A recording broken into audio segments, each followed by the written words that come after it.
and we're going to bring up First Sergeant Matt Kinney. He was on here last week, and he was talking about bug-out bags. And bug-out bags are very important because the times we live in, you never know when something's going to happen. And if something happens and you're not prepared, well, you can be in a lot of trouble. So, Matt, why don't you come on into the screen here? Help me out. I'm just shuffling notes here.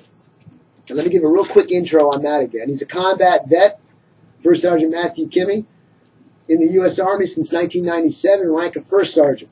He's seen action in Iraq, Afghanistan, and the Balkans. First Sergeant Kinney has 5 combat deployments and is a critical care flight medic. That's much different than a combat medic. And if he wants, he can do a brief recap as to what the difference is. And once again, the reason I've got First Sergeant on here is because of the importance. I know his skills. I know what he's done. And we're having a meet and greet at the Centex Tactical Gear Shop here in Temple, and he's going to be there after the show. And while we were in there talking earlier, he was using his experiences out in the field there in combat, and we look at certain products and say, well, this one might be better for certain situations as compared to this one because I know I've been in combat for how long. I know what works and what doesn't work. So, First Sergeant, welcome to the show again. Thanks for having me. Oh, it's always a pleasure. We're going to kind of recap. For those of you who listened to last week, you know what he was talking about, but we kind of rushed it. So I want Matt here to have a little bit more time, a little bit more ease in explaining what he's trying to get across on weight, ounces equal pounds, and how you don't want to be a pack mule when you're carrying stuff for a bug-out bag. So what I'm going to do is try to shut up and not interrupt you and let you have the floor and tell us what you got going here and why it's so important. But first, tell us what the difference is, real quick, between a combat medic and what you do. Okay, that's pretty easy to do. First, real quick on what I do. As a flight medic, we operate in the back of the aircraft, and we're alone. We don't have other people out there to help us out. So a ground medic, you're on the ground, you have other medical people to help you, sometimes a doc or other people. You're trained as an EMTB. We're trained all the way up to paramedic and critical care. We're handling stuff that doctors or other people actually need to pass off to us so we can get it somewhere else. So things that their facility can't actually handle. Every now and then we'll take on specialty personnel to help us with a critical patient. Other than that, we fly by ourselves in the back of the aircraft with a crew chief to help us out. And when we get on the ground at a point of injury, it's just us. So when we step on the aircraft, we're just like the infantry guy. If we have to stay on the ground for any situation or extended period of time, it's us and the infantry guy. Or us at the, where the IED, where the... We're having a little bit of mic problem. Stand by. Where the How are we doing there? Good. Okay. It's us where the IED or the firefight just happened. So we always, during a point of injury, end up where everything just went down. So you can imagine when we get on the ground, we're pretty much ready to do something, not just patient treatment. And people always forget you got to get back to the aircraft. So if your aircraft takes damage or has to leave you because you took too long on the ground, get your patient ready, or something came up where weather or terrain or something wouldn't permit it, you had to do a hoist mission, you still got to get back to the aircraft. So that being said, having all your stuff ready, combat loaded, and all your bags and everything good, always check and recheck before you take off, and you can't do it just on a whim. It's got to be pre-rigged. So that being said, that goes into the bug-out bag. You have to have it pre-rigged and ready to go. So we talked before last time about you can only go 3 days without water, about 30 days without food, and then weight, ounces equal pounds. That is absolutely true. So when you're picking a bag, as we said before, make sure that the bag is picked last, and make sure the bag will fit all your stuff. So get all your stuff together, figure out what you want in your bag, and then pick your bag, tell it to what your needs are. If you want to blend in, get a bag. I've got to interrupt. Okay. You say pick the bag last. Do you know how many people, and me included, I am guilty. That's a cool bag. I'm going to make it work. You can do that sometimes. But that's a man of experience talking here, ladies and gentlemen. I mean, so listen to him. Take your notes. So going on to the bag's got to be light because the bag actually adds into the weight of everything. And like last time I told you the bag I picked was an Osprey Adams 65 large bag. Its weight was almost 4 pounds. It's 3.78 pounds. As in that bag, there are other bags. So we have a survival toolkit bag and an electronic bag. And don't forget, you also need sleep bag or other things to go in there as well. So it's got to be lightweight. The sleeping bag I picked was a Mountain Hardwear sleeping bag, compressed dry stack. It's basically 2 pounds, so that's pretty light. Everything that I picked for the bag that we're putting together right now, total is 24.78 pounds. So even your clothing bag that's going to have your clothing, because you don't want to be wet, you'll get hypothermic and everything else. So everything is separated in its own little compartment for ease. We have a hatchet. The sheath itself is 1.56. Cook set.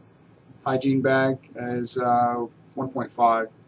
And we're going to skip on down to some of the other stuff where we're getting into your medical bag is only a pound. Your windbreaker jacket is 0.7. So you see all these jackets people have that are, nice and equals that have, they weigh a lot. But a windbreaker is simply that. And it's just there to break the wind. Knife, we have a SOG pup knife. It's a total of 0.77. We have emergency blanket, large. It's 0.7. As you go through and you add all these things up, just keep in mind, if you have something there and you're putting it in your bag, make sure it kind of sort of does a double job. So not one item does just particular one thing. Make sure it has a double job. Because the emergency blanket can also be used to keep the rain off of you or make a shelter as well. I have to ask a question. You have a tool or an item that does a double job. If that item fails, then you've lost 2 items to help you.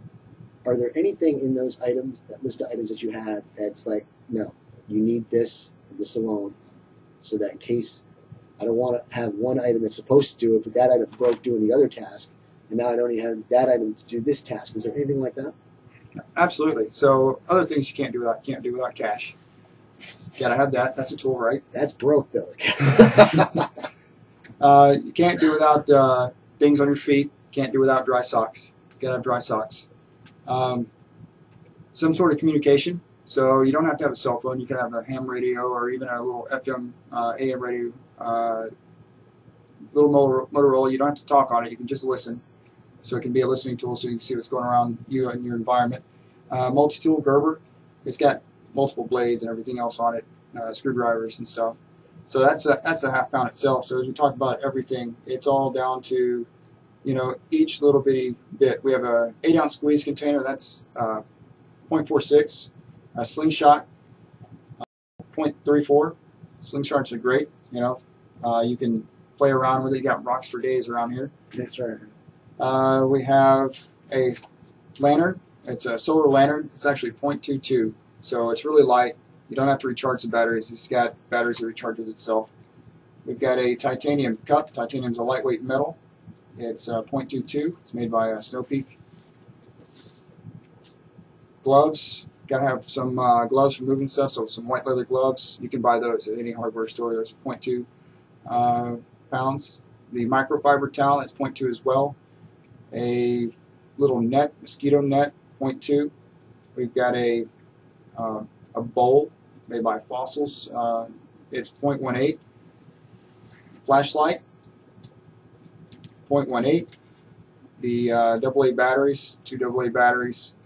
But when I say 2 AA batteries, I need you to think you need a spare backup ones. And if you don't have another pair of AA batteries, if you have a lantern that takes C cell or D cell, you can, let's say it takes D cell, and all you have is some C cell batteries. Take some foil, shove it in there. Yep. It'll work as long as it's got connections. It'll work.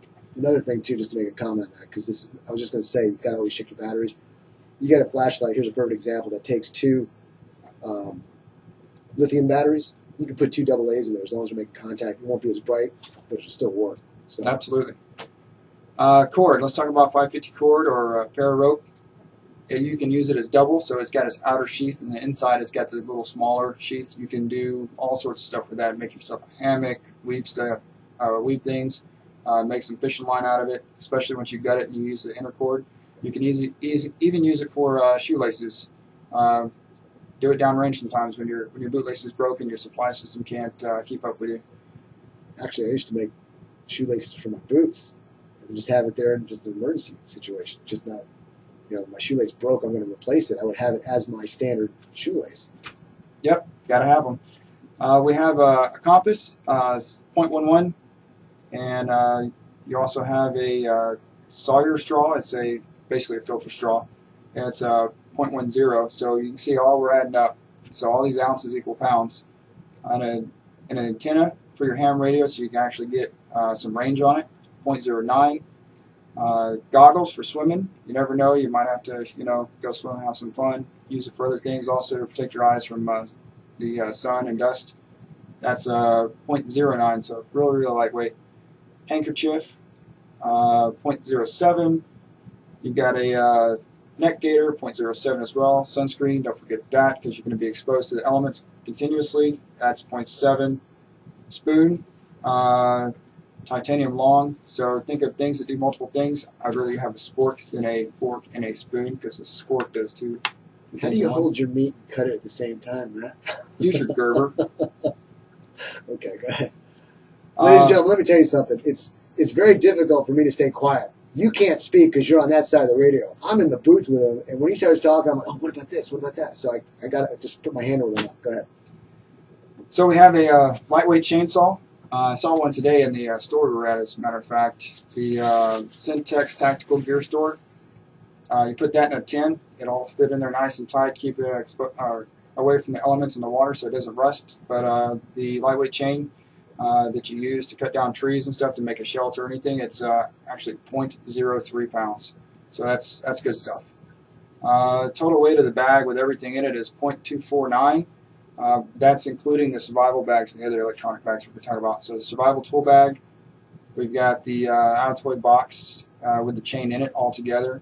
You're at half a pound. The wrench adjustable, gotta have it. It's 0.22. The Mylar emergency blanket is 0.19. The light made by Britain, it's a lighter and a light together. It's 0.17. We go with a mirror pouch as well with a mirror. You're looking at 0.12. A headlamp made by Petzl is 0.12.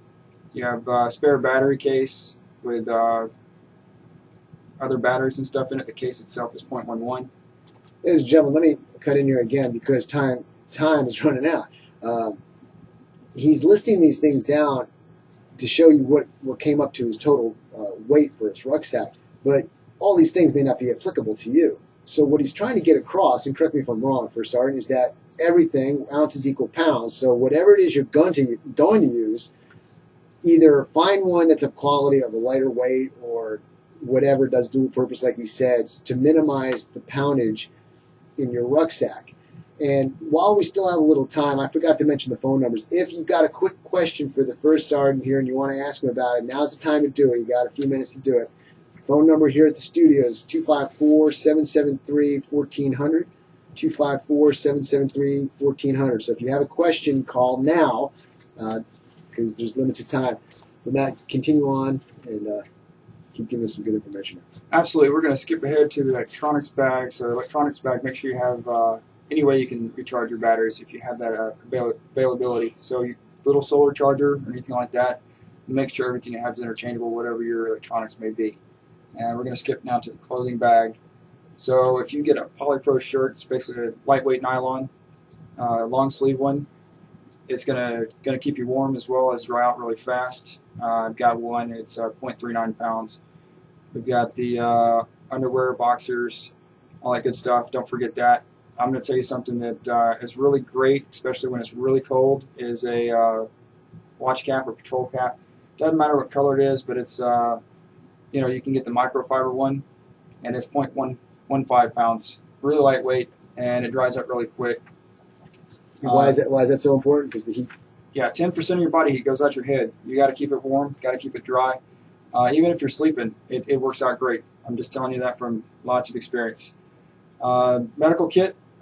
So that's kind of my specialty, medical kits. You got to have something that's going to stop the bleeding. So tourniquets work great on extremities, only on extremities. If you can get regular roll Curlex gauze, you can use that to pack wounds with. Israeli dressing or some kind of trauma tourniquet, you can use that as well and apply pressure to the wound or the area.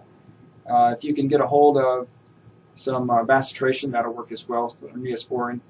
And if you have any moleskin used on your feet, blisters, make sure you cut the hole out.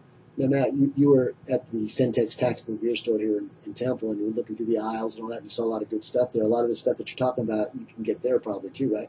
Yeah, I saw some of the stuff on the shelves, as a matter of fact. Tourniquets, some of the quick clock gauze. Like I said before, the little chainsaw chain that's handheld. You just, rub it back and forth on the tree, cut the tree down. But all that I saw was there as well.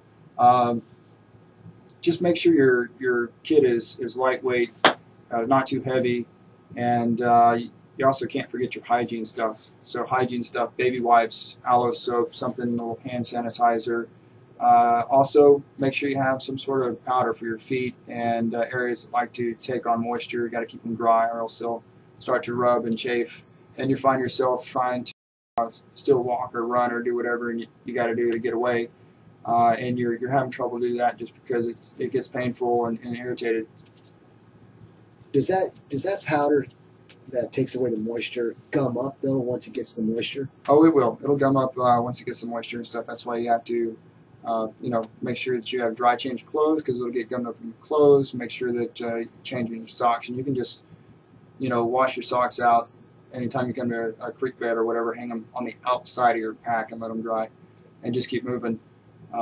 Same for anything that you have. If it's supposed to be dry and it rains or whatever, you're going to have to let it dry out. Now, ladies and gentlemen, you are probably not going to be in combat, okay? But it's still very important to have your bug out bag ready, because you don't know what's going to happen. If you're in a situation that you have to leave, there's no time to put it all together at that point. You have to do it prior to it, so that if you have to leave quickly, you just pick up the bag and go. It's basic essentials to keep you alive for 1 to 3 days, okay? So don't think, oh, I'm not going to ever go to combat. Well, combat can be on the street when you have no money at the banks. And let me give you a very quick example. A very good friend has explained to me when they were shopping in the supermarket that the credit card machines and the debit card machines were not functioning. They said, we're sorry, we can't do it. And we've got elderly women in line with baskets full of food saying, but I got nothing to eat. How can I pay for this food? And the cashier is saying nothing but, I'm sorry, I can't help you. So what are you going to do in a situation that the ATMs are down, or you don't have, your credit card's not working, and you don't have cash? What are you going to do? So you need to think about that. If you put yourself in that position, you have food to back yourself up with. So these are things that are very important to think about and get yourself prepared for. First Sergeant, we've got about a minute left. What is it that you like to tell people? How can they contact you? Or special things that you like to put out there concerning what you do and how people can get a hold of you?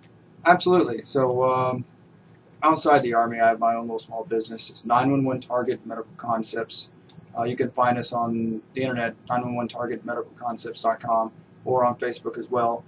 You can reach us there, send us a message, email, or call us on the phone. We do special classes, as I said last week, for paramedic stuff. We do paramedic refreshers. We're starting a carbine class for beginners, and as well as going over stuff like this, we'll present our tailor classes for the customer. So if you need medical stuff, you need survival stuff, you need training for deployment, even if it's like just simple, hey, how do I handle a handgun? The same stuff that we do. As I said last week, we're getting ready to go do hoist training with some folks. It happens to be out in the Bahamas, so it'll be a good thing. And we get to fly on their Super Hueys and go have fun at the same time. Fantastic.